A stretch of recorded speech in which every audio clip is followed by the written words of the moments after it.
One of my favourite things that I get to do as a priest is to baptise people. And today we are celebrating the feast day of the baptism of Jesus by John in the River Jordan. And Jordan is actually my first name. Would you like to know how I got my name?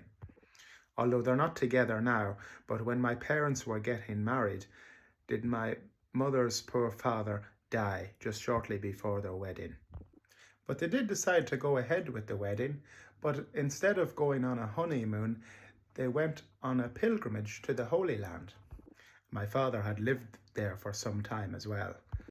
And they saw all the holy places, they walked where Jesus walked, and they also visited the River Jordan where Jesus was baptized. And my parents were very stricken by seeing the River Jordan where Jesus was baptized by John the Baptist. And so they took some of the water from the River Jordan back home to Ireland with them. And I was born shortly after that, and I was baptized with some of that water from the River Jordan. And this is actually that bottle of water that my parents took from the River Jordan. As you can see, there's some Hebrew writing on the top of it there. There's only a wee bit of water left in it still now because it was opened several times throughout the years to give as gifts to aunts and uncles and cousins and so on.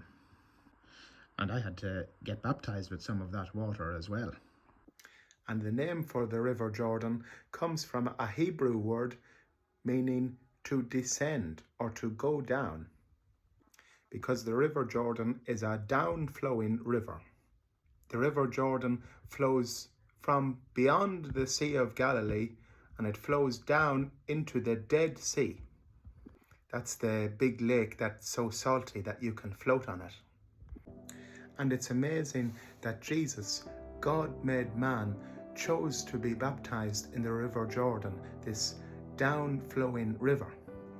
Because in Jesus, God flows down from heaven into earth like a down-flowing river.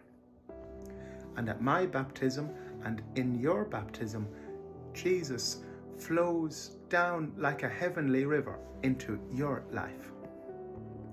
And at your baptism, you became an adopted son or daughter of God. And at your baptism, God said, like in the words of our gospel reading today from Matthew, "This is my Son, the beloved. My favour rests on him."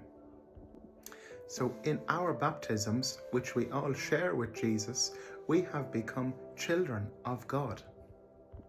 But I suppose you could argue that Jesus didn't have to be baptized. He is God. He is the only begotten Son of God. But he chose to be baptized. And God, made man in Jesus, has chosen not to leave us to our own human misfortunes. He has chosen to share his divine life with us. So as baptized Christians, let's all try our best to live our best lives as adopted children of God.